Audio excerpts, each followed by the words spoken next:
Hello, everybody, and welcome back to the Joko Show. I am joined by Jacob Tan tonight to discuss the U.S. Open 125th edition at Oakmont Country Club in Pennsylvania. Very excited. It's U.S. Open. It's going to be carnage.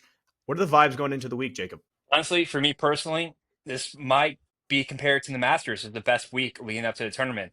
I love the US Open. It's probably my favorite tournament of the year. It's set up well, the course looks beautiful, and the vibes is just carnage. I love the rough vibes, the rough videos of everyone just dropping balls in the rough and seeing how deep it is. It's going to be a tough test. It's the toughest test in golf for a reason, and I'm excited for it. I am too. We've seen it ad nauseum, but everyone dropping the ball into the rough, like we just discussed. But I kind of like it. Like it's gonna be crazy. Imagine if that was any other weekend hack, that ball's getting lifted up and fluffed up. But those guys are gonna have to play it where it lies. Also, it's coming in at a velocity that's just insane. It's gonna be buried lies. They're gonna be bitching about it. I think it was 2018 Shinnecock was the last time there was an over. It was +1. I think Brooks won it. It was the last time a major one with over par. The players were bitching. And if you remember Phil Mickelson that year, I think he double hit a putt that was still rolling. It was carnage. So I think we're looking forward to that again, coming off the heels of Quail Hollow, which didn't really deliver. And we'll get into that. Yeah, this is what the fans want. And the people on Twitter who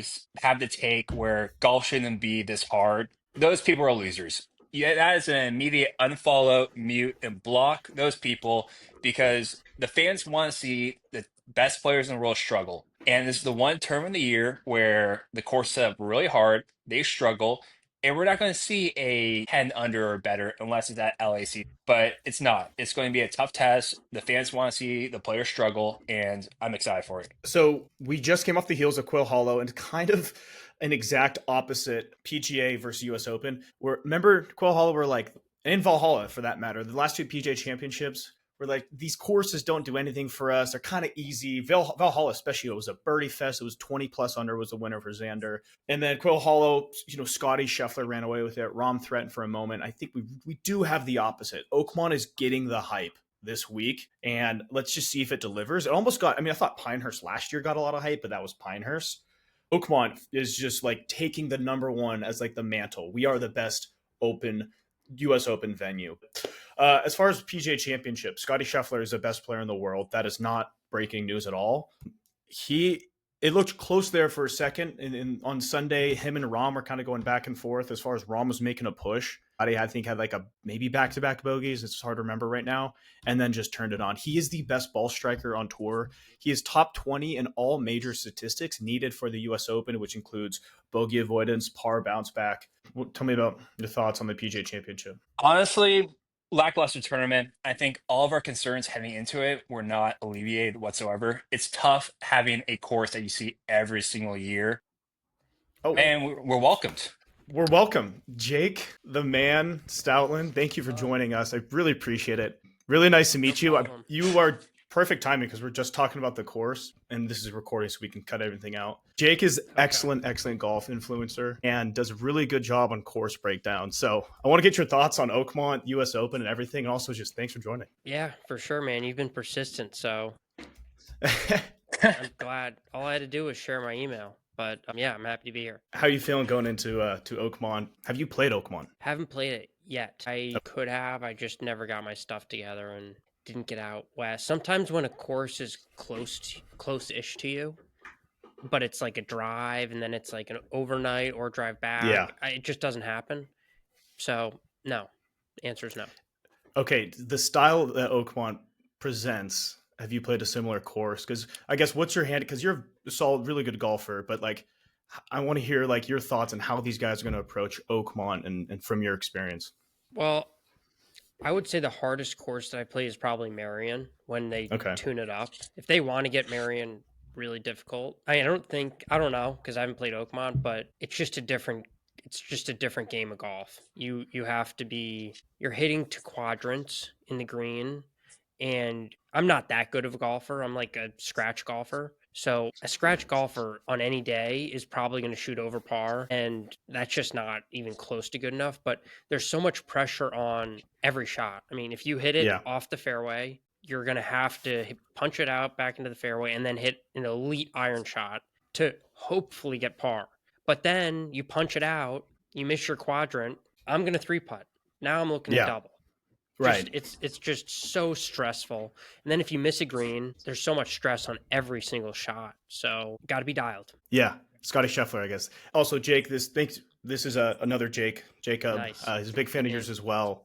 He sends me a lot of your content. Love it. Jacob, do you have any questions for Mr. Stoutland? You are the golf course guy. If you're going to power rank your US Open venues, what are your top five of it can be recurring or they've played there? What you got? Well, I'm a homer. Marion, number one for me. Probably two would be Shinnecock. I love Oakmont. I'm really excited for Yeah. Oakmont. So I go three on Oakmont. Could be two. I'll go three on Oakmont. As you probably know from my content, I like the more private stuff. So Yeah. Pinehurst, fade Pinehurst, Pebble, fade Pebble. LACC, I thought that was fun. Although I'm not sure how well that was received, but I was really excited to see that. So, and then what's another one? I think you're about to say Brookline if you're going to go off that. I was thinking that, but I don't know. I didn't love that one. Maybe I was in a weird place in my life, but I didn't love that one.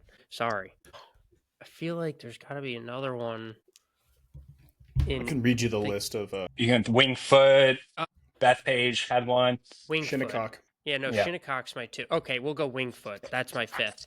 So my fourth LACC. I got to throw in some West Coast, or else people are going to get upset. But heavily Northeast dominated on that list. Sorry. Yeah. Well, you're a Northeast guy, so that makes I sense. know. But What else I is think- in the West? That's US. I mean, no Pebble, but there's LACC, Pebble. What else? well, Chambers Bay had that Torrey? shit show in 20. I mean, Olympic hosted one. I'm out here in San Francisco. Olympic hosted one. Yeah, Torrey here and there, but it is really just Pebble, it's going to be Pebble and Pinehurst going forward, is what it seems like. Yeah, I don't know. I like the. But yeah, all right, good list. Northeast. I like Augusta. They can have every year. We go back to Augusta every year. U.S. Open, I want to see new stuff. Like Pebble, we see every year on tour. Like, I don't know. It doesn't have the mystique of like an LACC or a Shinnecock or an Oakmont. Like they come back here once, or a Marion, and those feel really special to me. So, but that's my perspective and that's my taste. That's fair. Do you, outside of Scotty Scheffler, who do you like this week? I like Neiman. I like Joaquin Neiman. That's my wild card. I think he's just. I mean, his swing. He's just hitting great iron. I think from tee to green. I don't know stats, so I'm just firing off like what I think I see. I love it. No, love it. He's a flusher. So I think you're going to have to be pretty legit tee to green here. Yep. And then you did a post today on that walkway bridge. Yeah. Someone wrote a check. Was it 500,000 or blank check to get those bridges I don't know done? how much it was. And it was just a member of the course, right? They're like, we can't have this because this goes over the turnpike, which is kind of an interesting setup. But yeah, I mean, pretty much he's a very wealthy individual, but he's a member at a lot of golf clubs. But we don't have to talk about him specifically, but they had a big problem. They have a turnpike that goes right through the middle of the course. Yep. And that's a state, that might even be a federal type of thing to like get approval for. I mean, that must have been a nightmare to get approvals for. And then the cost, which is, I'm sure, not small at all. And yeah, I mean, this guy who's worth billions of dollars just said, okay, it's done. We're going to do it. And I'll fit the bill. But there's been so many proud members of great clubs that have done similar things in the history that I think those stories are so cool. Yeah. And you do a great job just finding those little nuggets that are just off the beaten path. Another one that is making some headline, or the trees. They took out all the trees in the middle. Scotty Scheffler had a clip with Horvat, I think, earlier in the week, where he was talking about how the trees can kind of guard the course. But I guess this now makes it set up more like a Shinnecock, or, like some of these courses that take out, these open courses that take out the trees that kind of guard it. So I don't know. What do you guys, just open floor, do you guys have thoughts on that? Like no guarding, or it's just going to be tough no matter what? I mean, if you hit it off the fairway, you're going to be in trouble if there's trees or not trees. Because apparently, honestly, I don't know, with the trees, I think it's harder to grow turf. It's harder to grow very thick turf or rough in tree cover, I believe. So do you want to see people hitting into the trees, getting lucky, and some not getting lucky and like playing pinball? Or do you want to see guys missing fairways and pretty much, I would guess like 90% of people who hit it in the rough are going to be bad. You'll probably get 10% that somehow get lucky and get a fluffed up Yeah. one. And then you get the guys who miss off the face of the earth and end up where the fans are walking and are going to get Yeah. really lucky. Yeah. But Yeah. so that's the scenario where like That's a good point. no trees is advantageous to that type of shot, because if there's trees and you hit it way off the face of the earth, you're really in trouble. So I don't know. Losing the trees adds to the difficulty of the course too, because the players sometimes judge the trees for the wind. And you're going to see a lot of times where players are going to look up, try to find a flag, look at the pin, look at the flag, and see where the wind's going. And without any trees on the course, they're going to have to judge a lot on where the wind's going and the yardage accordingly. That's true. That's interesting. I haven't checked the forecast, but that's a similar thing. Well, at Marion, I don't know if you're familiar, they have the wicker baskets. Those things don't move. So judging wind out there is also extremely difficult. And there's not a ton of trees out there either. I mean, perimeter. So yeah, no, it's going to be a test, but it's not, I don't know. I'm in Pennsylvania right now. I'm not sure what the forecast is, but I don't think it's supposed to be super windy, but I don't know. It's going to be a little bit windy Thursday, and then Friday, Saturday is going to be solid weather. Might get some rain Sunday.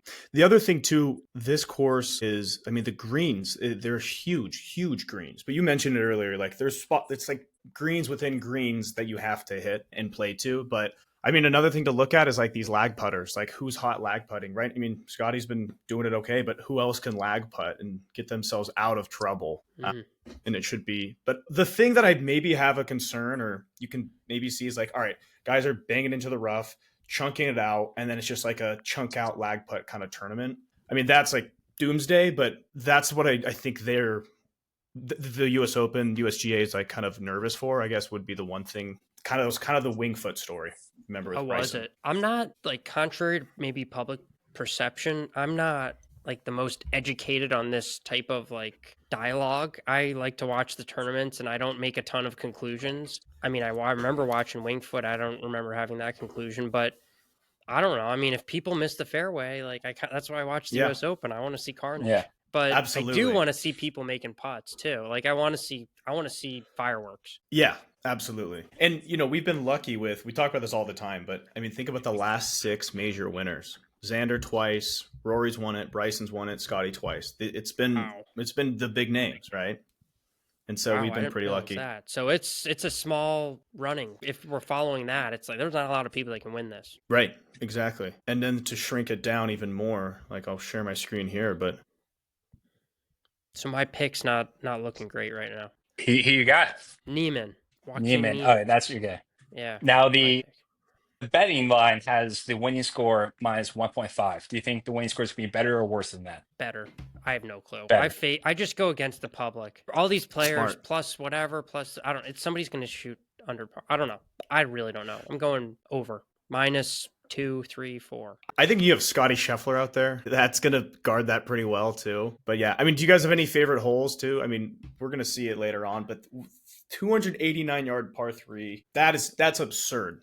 I mean, I wonder if, we'll see how that one plays out. But is there anything that comes to mind? I mean, is there any notable holes here at Oakmont?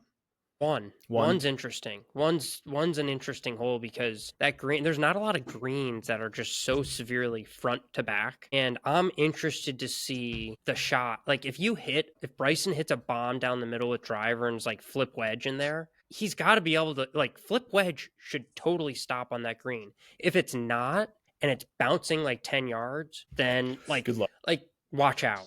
Cause that's going to be an interesting shot, but like it's been wet here. I mean, I'm sure they have sub air. I'm sure it's going to be dry no matter if it rains 2 inches because they have all the drainage. And I would imagine balls are bouncing on those greens. So yeah, I mean, the Bryson holds a big advantage, but also, if he can't, the story with him, he can't control his irons, it seems like, and wedges for Jacob, you saw that too, right? Like he can get it down there and seems to putt well, but like everything in between is this one stock iron is not doing that well for him. Well, Bryson, his 2 U.S. Open victories, one on Wingfoot, he was able to just drive it super far and he would just have a wedge shot in and he won it that way. At Pinehurst last year, he was driving it erratically, and you just got very lucky with the pine straw, the razor grass at Pinehurst, where he had good lies out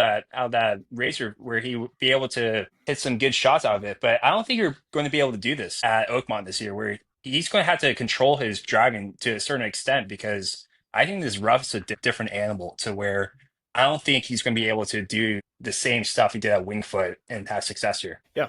All right. I have a question for both of you. So now that Scotty Scheffler has 3 majors, there's a handful of talented guys around the same age that have 2. Bryson has 2, Xander has 2, John Rahm has 2, Justin Thomas has 2, and Colin Morikawa has 2. If you were to choose one of those to break through and get their 3rd this week, who would it be? I mean, you said Scheffler has 2? Scheffler has 3, so he's out. Oh. He's already has 3. But Bryson, Xander, Rahm, JT, and Morikawa. Make the case for them. I'll go Rahm. I think Rahm is playing very well. He has 9 straight Live starts at T10. I know Live is not a really competitive field, but that just means he's playing great golf. He T2 at the PGA and T5 at the Masters. So he's played well in the majors this year. I think he's going to find success here at Oakmont. So I like his chances this week. I like that. I like that too. I like that a lot too. I would be a fan of that. I would like to see Rahm come out and win. Yeah. Look, Bryson's driving it straight. And I don't think his iron stuff is that bad, but maybe it is. I don't think it's that bad. So I think he's going to have a big advantage. I mean, obviously, if he can put it in the fairway, he's going to have I was just playing the other day in a shamble, and I hit it pretty far, and we were playing against a bunch of guys that don't hit it that far. When you put a 20 handicap at 80 yards, they get it on the green, like a lot.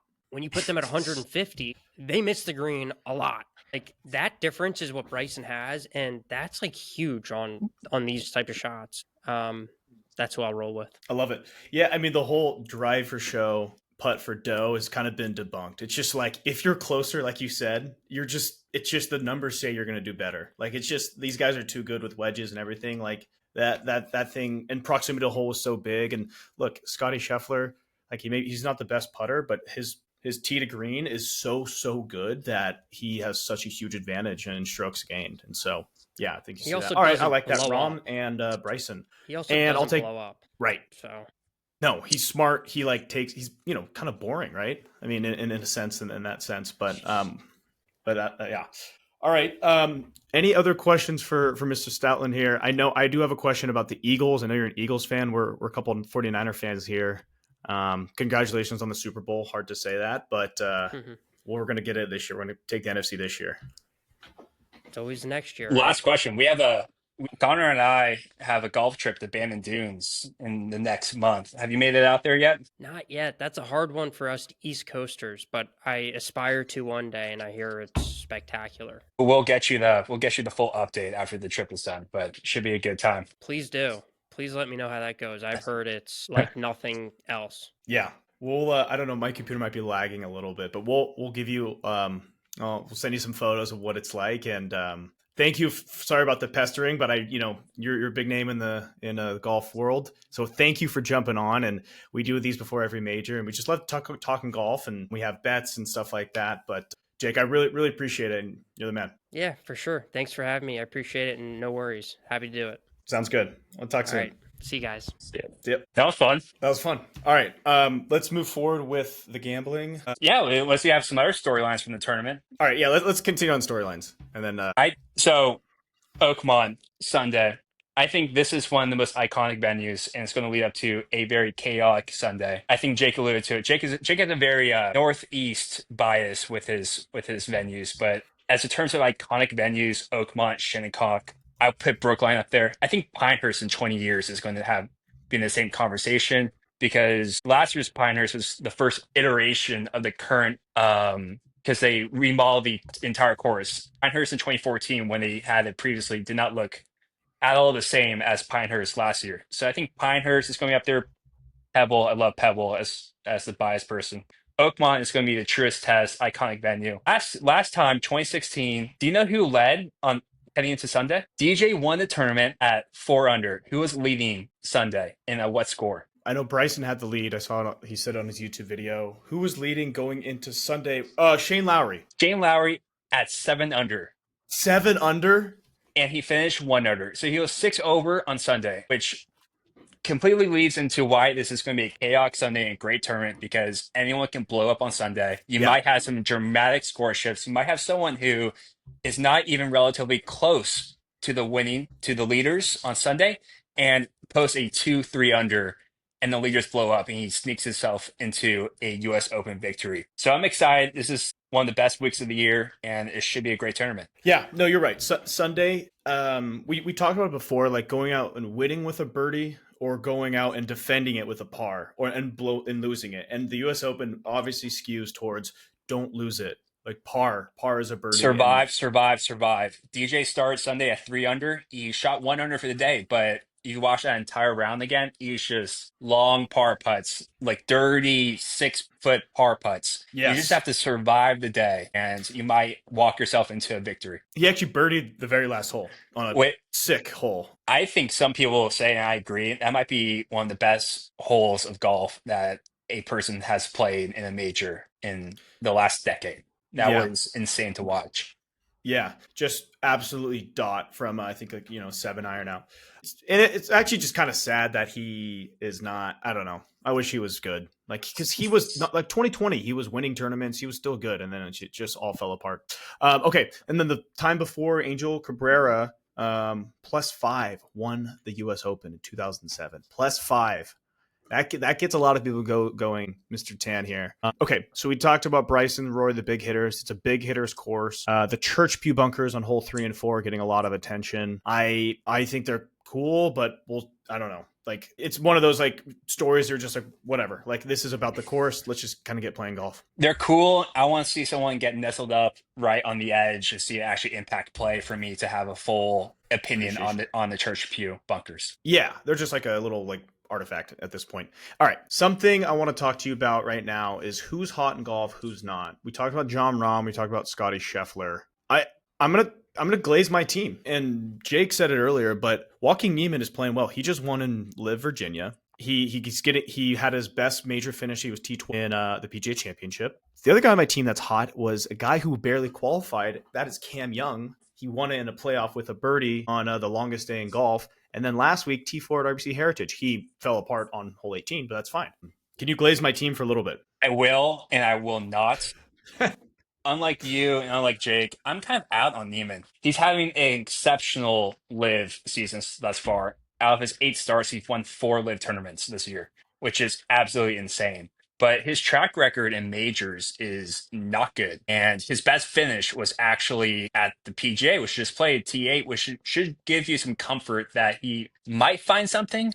But then again, his second top finish was a T16 in the 2023 Masters. That's not good. And I understand the books having him as the 7th best odds at 30-1, but that's still a stretch for someone who has not proven himself in the majors. So he's playing well, good for you, but I'm out on Niemann this week. He also gets the bump of just like no one sees him, and then it's like, oh, he won. He's good. Like it's like they equate it to a PGA Tour victory, which is funny, but he gets that bump for sure. Okay, any other update on who's hot right now? Ben you wrote down Ben Griffin.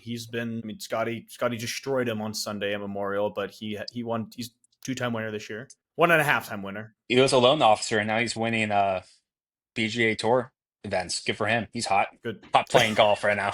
What's your opinion on the sunglasses? I hate them. I don't. Well, okay. Here's one take. We can go off the actual style of the sunglasses. I don't understand why more players don't wear sunglasses on the course. Doesn't it get sunny out there? Like why don't you see more players wearing sunglasses on the course? I think it's slightly off depth perception and like just the slightest. I think it's just like offset just a tick.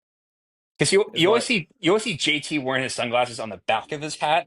He's just never wearing them. And I just never quite understand because I wear sunglasses on the course, obviously, because I don't want to damage my eyes. But it's always amazes me seeing these golfers play in sunny conditions, and not one of them is wearing sunglasses. Now, to the style of Ben Griffin's sunglasses, I am too out. I'm out on the aviators. He's he's kind of just I think he thinks he looks cool in them, or he got like 2 compliments and he's rolling with it. But I I mean, he's think winning, so I would put money he dressed up as Top Gun in Halloween the yeah. last couple of years, and someone told him he looked good with the aviators, and he decided to rock them on the course. That's my guess. I think so too. He kind of looks like the guy that got a couple of compliments on them and is just like, I'm wearing these for the rest of my life. Mm-hmm. All right, I want to show you a couple of stats here. U.S. Open finishes. We talked about Xander Schauffele, and you can actually read me through this because you were telling me about Xander at the U.S. Open. Excellent track record at U.S. Opens. In his career, his lowest finish ever is T14, and he's had, if I do my math correctly, 8 starts at U.S. Opens. I think his game is built around the US Open. He's just a solid player. He's not going to get in his head. He's not going to blow up. He's going to hit solid drives, solid approaches, and he's going to two-putt everything. And that's Xander Schauffele's game in a nutshell. He's not exciting, but he gets the job done, and that's why he's lowest finish ever is T14. So his game sets up well for US Opens. It might be a matter of when with him with the US Open, kind of like when we were discussing whether he's going to win a major or not, but I do like Xander's game, and I think he's going to play well this week. Yeah. How do you not look at these? I mean, 5, 6, 3, 5, 7, 14, 10, 7, and I'll get to some of that in a second. But he's just Mr. Consistent on U.S. Opens. Okay, the next thing, Justin Ray, driving distance. The importance of driving distance between since 2015. Average rank of the driving distance for the winners that are all top 15 in drivers, their average rank is 6.1. Driving distance at US Open matters, which is like, I guess Matthew Fitzpatrick was a top 15 driver. I mean, I guess you're just kind of surprised by some of these winners, but I mean, think of it. Rahm, big guy, he's a winner. Bryson, clearly. So, kind of fits right into the narrative this week is like it's a bomber's course, bomber's paradise, and this sort of proves it once again. Yeah, it makes sense. The longest hitter is going to have wedges into the greens. And like you said earlier, all these players with a wedge in their hand are exceptional. That makes sense. Okay, and then the last thing is, this is it's kind of hard to read, but basically what this guy is broken down, Cons Golf X. A lot of guys that have won, Brooks, Fitz, DeChambeau, Brooks, Walker, all these guys had a 12th finish or better in the Northeast course before winning a U.S. Open. So 8 of those guys had top 12 finishes in the same similar style of courses. And so if we go and find who that would be, never mind, fuck this. I lost my spot. So we're moving on. Anyway, that makes sense that stat wise, but let's get to the next portion. Any other storylines actually you love? Who's hot? Shane Lowry. I think it's under talked. I think he's had a very quietly great PGA Tour season. He T8 at PGA, T42 at Masters. But other than that, on the PGA, he's been exceptional. T13, T25, T2, T12, T18, T8, T27, T11. Like this guy has been playing some great golf this season. Not to mention, the last time he's been here, 2016, he was in contending 7 under heading into Sunday. So he's shown that he plays well at this course too in the major. So I think he quietly is going to have a great tournament as well. If the rough is truly that bad and they don't trim it on between Thursday, Friday, and Saturday, him and like Morikawa, those guys that are more accurate and not as long, good iron players and wedge players, that's the other side of thinking too. Is like these guys are just going to be in the fairway and have a better advantage because they're going to be able to actually be able to stop the ball and on the green. So that's sort of the other way of looking at it. Yeah, I hope we get another good leaderboard. I mean, I think Xander will be in there. I guess if Scotty does this, if we were talking Scotty, almost Scotty Slam, if he wins out, I mean, that would be crazy. But I mean, it's not out of the realm of the possibility with the way he's playing. Best odds since Tiger Woods in 2009 to win a U.S. Open. It's insane. He's the best player in the world for a reason. Do you take any, is there any reduction of what he's doing because of the live split? Or is it still just as impressive? I mean, the only players that would compete is Jon Rahm. And although Jon Rahm did have that run before he went to live where he was the best player in the world. So that's the only player. But then again, Scotty is competing against Rory every single week and winning. And Rory, for 2 months heading to the Masters, was the best player in the world. So Scotty's just doing it against everyone. I mean, I would say like you would just think less wins because Bryson would take a win or two. John Rahm would be taking wins. But yeah, no, I don't devalue his performance at all either. All right, let's get into some bets. I have bets. Jacob's afraid to bet. I'm going to read some of Dom's. Should I give my statement first before you say that and Give your statement. crucify me? Listen, I've had a tough gambling season thus far. I'm terrible at the Masters, terrible at the PGA Championship. You should not listen to me. You should listen to my takes on players because I think those are correct, but just not my picks. My only pick this week, which is the true win-win situation. You cannot lose this bet. It is the root for the course, win the bet bets. Under 278.5 winning score, that's minus 1.5 or better. And I say it because this course, love chaos. You want to root for the course. You want a bad score, quote, bad score to win it. So if we get that, it's a great tournament. If someone shoots minus 1.5 or better, you win the bet. So it's a win-win. I think the field is better in 2025 than in 2016, the last time I was here. I think there's better players playing the best possible game possible. I think there are going to be a couple players who are going to be 2 under heading into Sunday or better. So I love the bet. That's the bet. All right, so put 4 units on it to counter for all the other picks you have taken. I already put 8 units on it. I'm so confident in this bet. I do like that bet. So you are saying it's win-win. It's going to be really carnage for a lot of people, but then there's going to be 1 or 2 people, hopefully, that break through. It'd be awesome if there's like guys teetering on that line of even and like someone went out and found 2 birdies on Sunday. That would be incredible. That'd be the best, finish you could ask for. I'm rooting for the course no matter what. I want people to play terribly. I want people to shoot over par, but if someone sneaks into victory at 3 under, you're winning your bet. So I'm not complaining. Absolutely. All right, I'm going to rip through my picks. I have Xander Schauffele, T10 is plus 230. It's just good value for a top 10. We read how many top 10s he has. He's hopefully back to being healthy. He has good comments. He's like, I like, the tough course. Everyone is afraid of it. The next one, Harris English, T20 plus 240. I didn't pull it up, but he has a top 10 at the PGA. Sounds about right. And he did well Augusta. He's a sneaky good major player.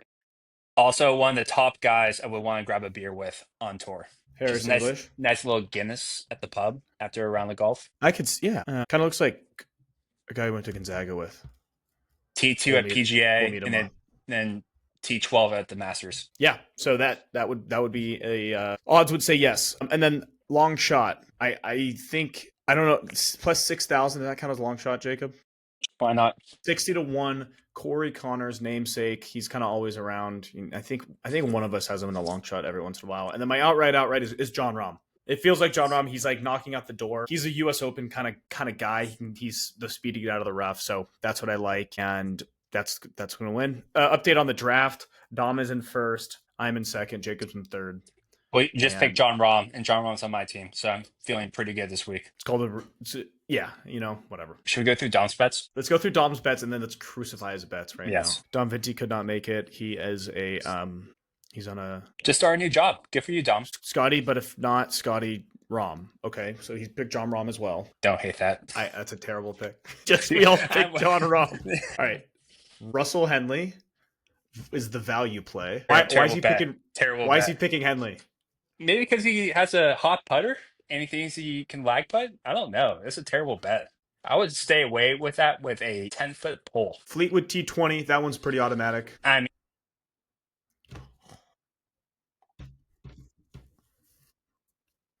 it's sleeper.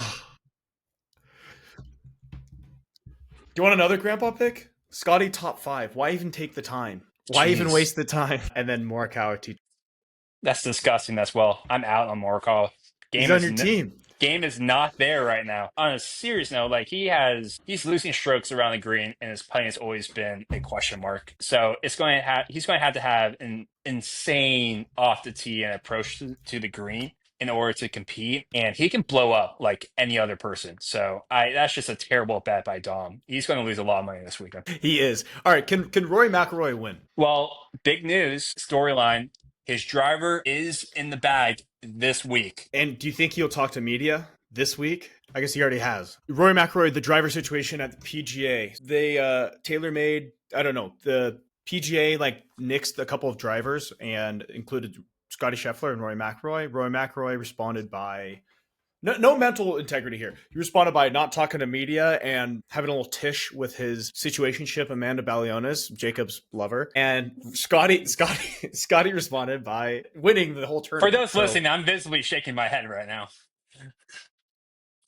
Can Rory win though? Can he get through the rough? Can he? Does it seem like a course where he can win it? So Rory was cut last week at the Canadian Open, which is not a good sign. He's not playing well. PGA Championship, he T47, which I assume the driver had a lot to do with it because it is the Rory McIlroy Country Club at Quail Hollow. He does play well there. So it did, I guess, to give Rory some benefit of the doubt, took him off his game a little bit. So I am buying into the fact that this is the same driver in his bag that he won the Masters with. He is the Masters champion. He played great golf earlier this year. Can he reclaim it and win this? Absolutely, because Rory's an exceptional player. Will he do it this week? I don't think so. I think with him, if his driver is he shot at 81 on with 2 birdies on the final 2 holes on Tuesday's practice round. So it says. If it also seems like you have to be just what's Rory? What do we look at Rory and we're like, oh, he's shaky. Is his putting? And these greens being 15 on the stimp meter supposedly. Like that doesn't shape up well for Rory. If his driver's newly back and he's not hitting every single fairway, and plus his putting it's gonna be a long day, probably a long weekend for the guy Rory McIlroy.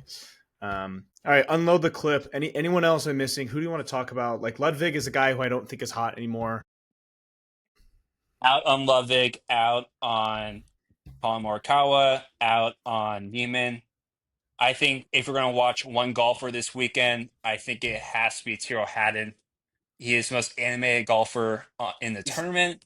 He might have some holes where he wants to break his club.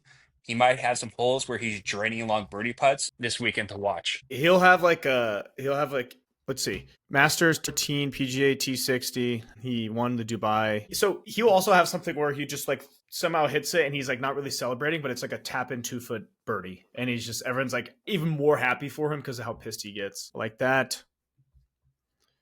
Back to Bryson again. He's playing very well in Live, and he did T2 at PGA and T5 in the Masters. So his major performances over the course of the last year and a half, going back to when he won it last year, has been exceptional. Yeah. I just don't think he's going to be able to drive it everywhere around this course and find success. I don't think he's going to be able to hold greens out of the rough because he decides to mash at 330 and find himself in deep rough in order to win this. I think he was able to do that Winged Foot because I don't think the green or the rough at Winged Foot was this long and this disgusting as Oakmont. So I'm out on Bryson this week. Yeah, I mean the story at Wingfoot is just he was just past everyone. Everyone was just in the rough. And he had a under 100-yard wedge shot into the green every single time. But you're saying this course being 7,300, 7,200 yards, it's just still like he can't stop the ball. Plus, I don't know. We'll see if he can lag putt it with his like putting method good enough to be around even. And also, it's at Pinehurst last year, he was able to drive it everywhere because the razor grass around in the rough at Pinehurst, you can find yourself good lies. You just have to be lucky with it. And it's not like he played well on Sunday either. He survived to win that tournament against Rory. It took Rory to absolutely miss a 3-footer in order for him to win the tournament. So don't like Bryson this week for that reason. So I'm looking it up. Winged Foot rough supposedly was also 5 inches. Oakmont is also 5 inches. I thought I heard 7 too in spots, but I don't think Oakmont has first cut or second cut, whereas Winged Foot sort of had that as well. Yeah, I mean, I don't know. I think this whole tournament this week is about the course, really. It's like Scotty Scheffler, can he continue his domination and the course? I mean, do you touch Scotty Scheffler betting plus 280? It's hard. I'm not a betting man. You heard it earlier. But I think if you're going to bet outright this tournament, you wait until Sunday morning and you pick a guy that you like who maybe is not on the top of the leaderboard. Because like I said earlier, Lowry was the leader by 4 strokes heading into Sunday 16, and he shot 6 over for the day. So this might be a Sunday morning, find some value, find a guy who you think is going to shoot even or better than that, and just pray for some chaos on Sunday. Absolutely. Well, I think that's probably it for us. I hope we all enjoy another good U.S. Open. Give me an exciting finish. Give me some big names, and most importantly, give us carnage.